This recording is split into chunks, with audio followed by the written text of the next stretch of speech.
Most Christian men say they want to build discipline. They say they want to become closer to God and grow physically, mentally, and spiritually.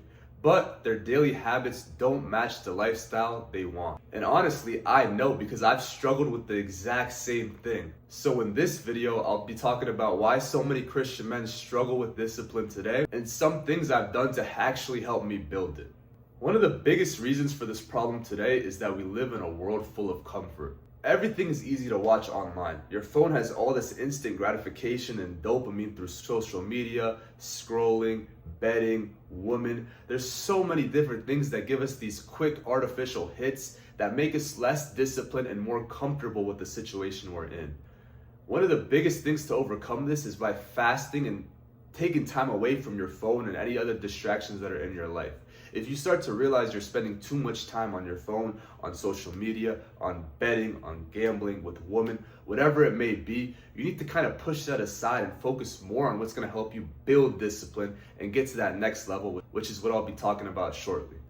And one of the reasons for this is a lot of men are waiting to feel motivated. But growing in discipline actually starts when you shift your focus away from motivation and more focused on things that you have to do even when you don't feel like doing them at all. In the Bible, 2 Timothy 1:7, it says, God gave us not a spirit of fear, but of power, love, and self-control, showing that we have a spirit of discipline, and God blesses us with that. So it's our responsibility to grow and develop that spirit and continue to take it to the next level each and every day. And when you really think about it, Christianity and our faith was never really about comfort. It talks about endurance, self-control, and dying to yourself daily, meaning, whatever desires I have that I know aren't good, but my body wants to do them, such as smoking weed, drinking alcohol, eating junk food, I know I have to die to that, kill that, push that aside and completely abstain from it, because that's going to help me grow in discipline and better myself as a man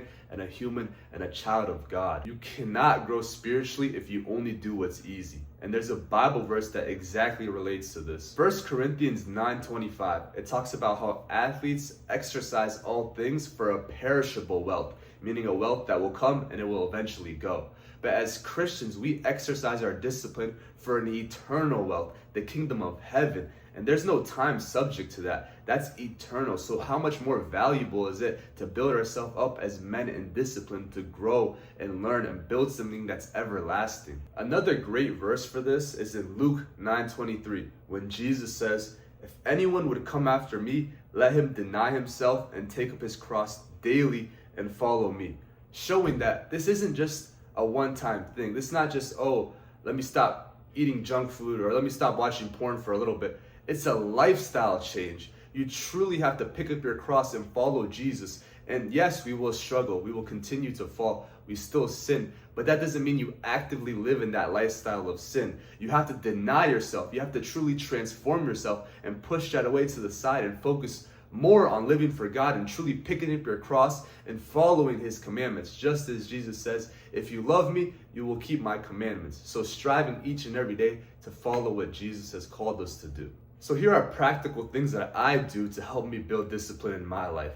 The first thing is starting your day off properly. A lot of times, it's very tempting to get on your phone and start scrolling or looking at notifications or text messages, and that's most likely going to get your day off on a wrong start. What I like to do is I like to forget about the phone, forget about electronics. The first thing I do is I pray to God.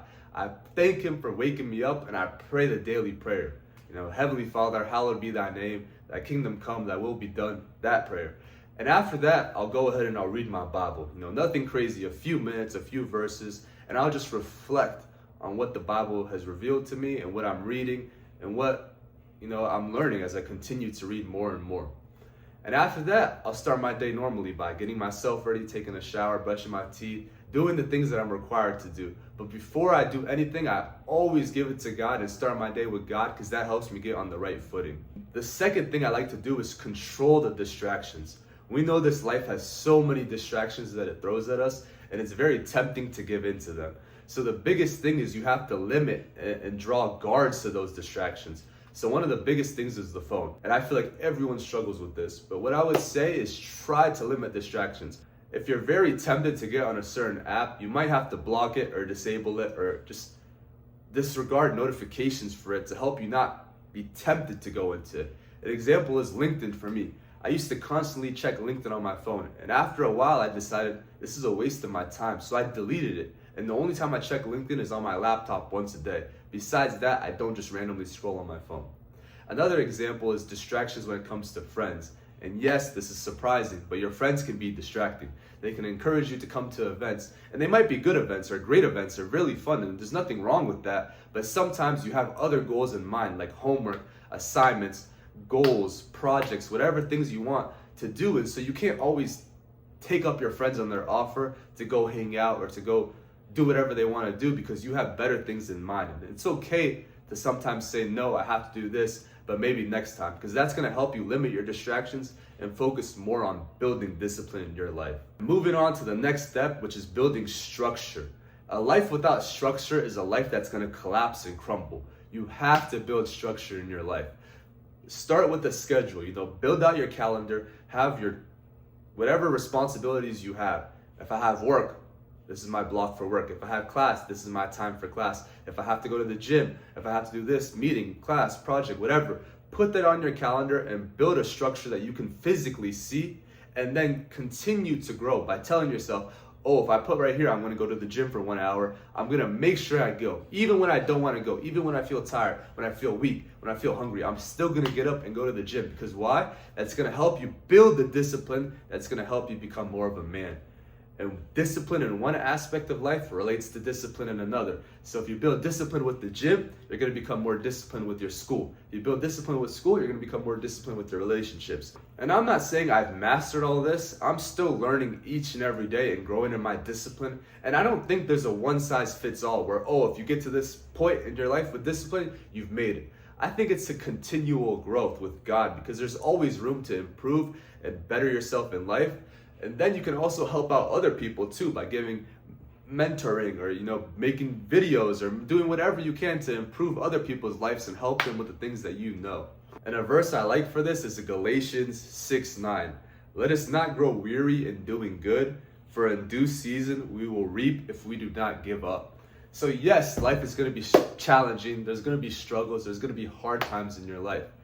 But as long as you continue to grow and seek God first above all else, you will reap a harvest of righteousness, of goodness, of perfection through Christ alone. Not by anything that we've done, but by the goodness of Christ that we've received, and we've accepted that His glory, His goodness is better than anything else we could ever imagine. So if you're a Christian man trying to grow, stop waiting for the right time, because honestly, the right time will never come. The right time is now. The right time was actually yesterday, but you can't go back to yesterday. So the right time is now. So do the best you can in this moment. Live life to the fullest. Enjoy the presence. And remember, God has a plan, and His plan is better than anything you could imagine. I'll wrap it up with Joshua 1:9. Be strong and courageous, for the Lord your God is with you wherever you go. Not only in some places, but wherever you go. So remember, God is always with you. And if God is with you and for you, who can be against you? Thank you for taking the time to watch this video. If you enjoyed it, subscribe for more, and God bless you.